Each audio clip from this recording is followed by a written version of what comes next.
I'm going to show you one lighting setup that's going to make your renders very dramatic and cinematic.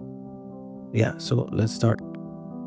So I have this model of David Cornsworth Superman from Fortnite. You can see how goofy the textures look, like the character looks.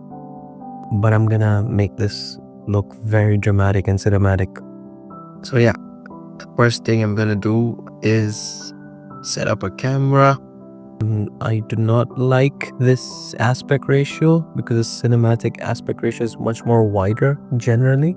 So I'm going to switch it to 2100 by 900 so get a much more wider frame.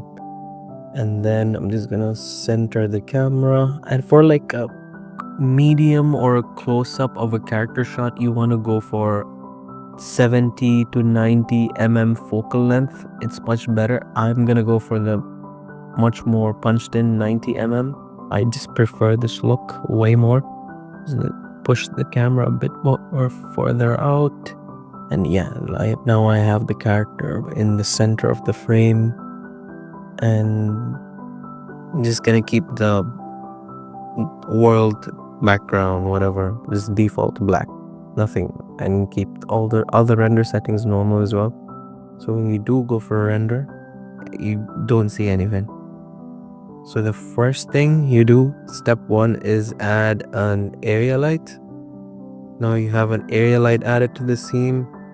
Just move it behind the character and like point it like this, so the character is lit from behind. Now you start to see a silhouette. So you can't really tell this is a Fortnite model at this point. And the next thing I'm gonna do is add a point light. The second step is just bring it up here. I'm gonna move it a bit behind, a bit closer. Yeah, I just wanted this point light to light this left half of the face. This very subtle rim light which just elevates the dramatic and cinematic look. It's too bright for me. Instead of 10 watts, I'm gonna go for maybe 4 watts. Yeah, that's fine. That's much more subtle. And this last step to make this much more dramatic, this is my favorite part, and this is something I've been doing recently in my renders. This is not a typical way to approach this, but I love using a spotlight. We bring it up. We're gonna bring it to the right side. Just make it light the crest, the logo, the crest, the Superman logo, and the right half of the face. And then in the spotlight settings, we're just gonna blend it fully, so the fall off is much more smoother. Maybe we could increase the spot size just a bit so that this part of the face gets lit more. And yeah, so just by adding 3 different lights, you can see, wait, let me just put them in a new collection. There we go. Much more dramatic and much more cinematic.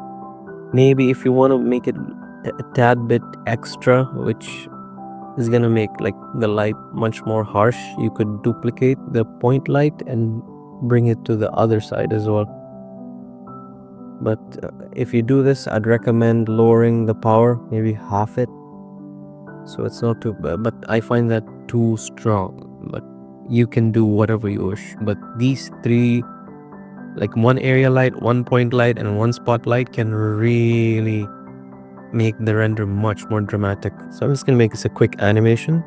I'm gonna make it, we are at what, 30 FPS. We just switch it to 30 FPS. I need like a 5-second shot, so 150 frames is enough. And this is the final frame I want it at, so I'm gonna keyframe this here, keyframe the camera here. Then I'll come back to the first frame and just move it out. So this get a subtle pan in to Superman. So let's just see how the thing looks. I had cloth sims added, so this is bake the animation cloth sim in. Get a very subtle pan in. Don't like that. I'm gonna switch the interpolation mode to linear, so it's much more smoother. Yep, Perfect. That's what I wanted. Just gonna render this out and we should be good to go.